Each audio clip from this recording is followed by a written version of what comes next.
Amis du jour, chalutations. Pour les petits nouveaux, moi c'est Sekhmet, et je vous souhaite la bienvenue dans mon podcast littéraire.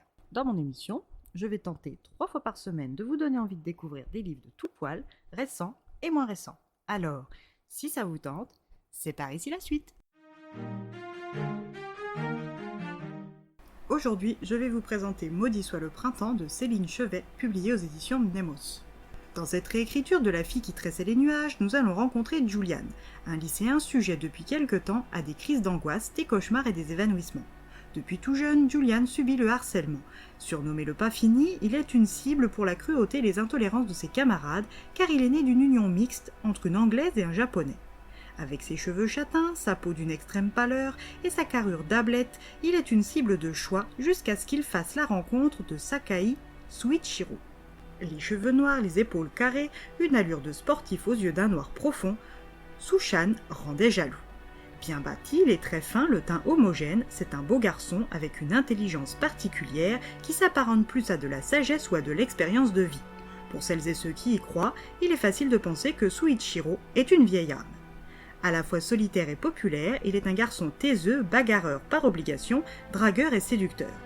Doté d'une assez grande expérience avec la gente féminine, qu'il a commencé à fréquenter bibliquement depuis ses 12 ans, il est un jeune homme satisfait de lui et confiant.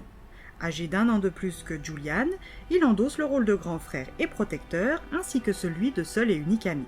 Suichiro est l'aîné de 2 ans d'une petite sœur qui est morte de maladie il y a plus d'1 an. Julian, qui l'avait rencontré au parc, est instantanément tombé amoureux de cette fragile petite poupée en porcelaine. Depuis sa mort, rien n'est plus pareil et il n'arrive pas à passer à la suite. Il ne se rappelle d'ailleurs pas vraiment comment toute cette histoire s'est passée, mais il sait que depuis ce jour tragique, il a des crises d'angoisse violentes que seul son indéfectible ami Sushan arrive à calmer. C'est dans ce contexte que nous rencontrons Julian dans la campagne de Saitama, sur son vélo en chemin pour le lycée avec sa belle amie Haru sur son porte-bagages. La jeune fille, qu'il avait connue belle, gentille, douce et curieuse, qui aimait la vie, le soleil et les fleurs, qui respirait la chaleur avec une innocence troublante, était depuis son entrée au lycée devenue aigrie, voire parfois méchante. Julian occulte cependant facilement cette sombre facette d'Haru, car il aime entrelacer leurs doigts, sentir son souffle dans son cou et la rondeur de sa poitrine dans son dos quand elle s'accroche à son porte-bagages.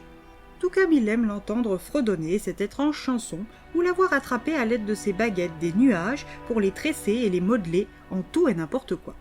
Haru est une jeune fille qui traite tous les sujets avec légèreté, ou plutôt tous, sauf celui de Suichiro.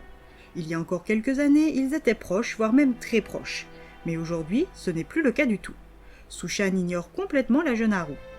Sur le chemin du lycée, Julian aime faire une petite pause au sanctuaire où 3 tombes reposent. Il salue ainsi chaque jour Takashima Satoru et son épouse, Saito Miyuki et la famille Kozumi ainsi que leur chat. Si Haru ne comprend pas pourquoi Julian tient tant à saluer des morts qu'il ne connaît pas, elle le laisse faire même si ce n'est pas sans commentaire. Une fois arrivé au lycée, il rejoint sa classe, son ami Suichiro et sa seconde amie, Tada Akiko. Cette discrète étudiante est comparée à un fantôme par Haru qui semble souvent, dans son attitude et ses paroles, être jalouse d'elle et des liens qu'elle a tissés avec Julian depuis ce jour où, bouleversée par la mort soudaine de l'élu de son cœur, Julian s'est enfui sans donner de nouvelles. C'est elle qui l'a retrouvé au sanctuaire Kamakura sur la tombe de la sœur de Suichiro, qui a ensuite prévenu ses parents et l'a raccompagné chez lui après avoir pris le temps de l'apaiser. Et ça, Haru lui en veut. Akiko est une personne qui se fait oublier littéralement. Pour preuve, la plupart de ses camarades de classe ou ses professeurs ignorent son existence, et ce malgré sa place de major de promotion depuis 3 ans. Dans sa fratrie, ils l'oublient trop facilement alors qu'elle est la 4e née. Mais Akiko ne se formalise pas pour si peu, et encore moins depuis que Julian se rappelle de son prénom, et lui parle régulièrement. Suichiro, lui, sans faire particulièrement d'efforts, sait qu'elle existe et le rappelle à Julian quand celui-ci serait tenté de l'oublier au profit d'Haru. Sushan n'est pas un bon élève et sèche souvent les cours pour s'en griller une. Mais s'il y a bien un cours qu'il ne rate pas, c'est celui de mademoiselle Ikeda, la professeure de physique. Ce n'est pas qu'il aime particulièrement cette matière, plus que les autres, c'est que la jolie enseignante fait battre son cœur. Comme il l'a explicitement expliqué à Julian, il veut cette femme dans son lit et dans sa vie, et ses nombreuses expériences lui permettront d'y arriver, il le faut. Julian, qui est toujours perdu avec les changements de comportement de Haru et ses crises d'angoisse, commence à s'interroger sur les causes. Suichiro en sait bien plus qu'il ne veut bien le lui dire.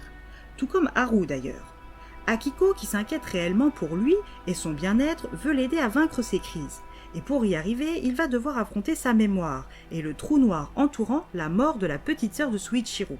Si Akiko est effacée, elle est maligne et intelligente, ce qui va être un atout dans la manche du naïf Julian. Mais est-il prêt à affronter la dure réalité? Acceptera-t-il les réponses? Arrivera-t-il à avancer sans l'être aimé? À vous de lire ce roman pour le savoir.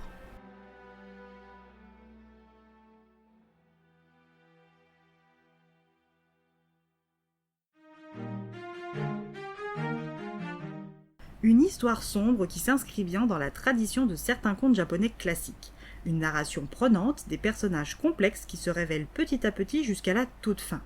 Une jeunesse qui remonte des générations en arrière et qui donne toute la profondeur nécessaire à l'histoire en apparence simple de ces lycéens. Je tiens tout de même à vous prévenir qu'il y a quelques passages comportant des descriptions de cruauté faites sur des chats, scènes qui peuvent heurter votre sensibilité. Comme ça, vous êtes prévenus. Et bien voilà, j'en ai fini pour aujourd'hui. J'espère que cet épisode vous aura plu et vous aura donné des nouvelles idées de lecture. Si vous souhaitez découvrir d'autres petits bonbons littéraires tout droit sortis de ma bibliothèque, je vous retrouve le mardi 5 août prochain pour un nouvel épisode. Et si d'ici là je vous manque de trop, vous connaissez le chemin sur Instagram, @leslectures de Sekhmet. Sur ce, chalut les amis et à la prochaine.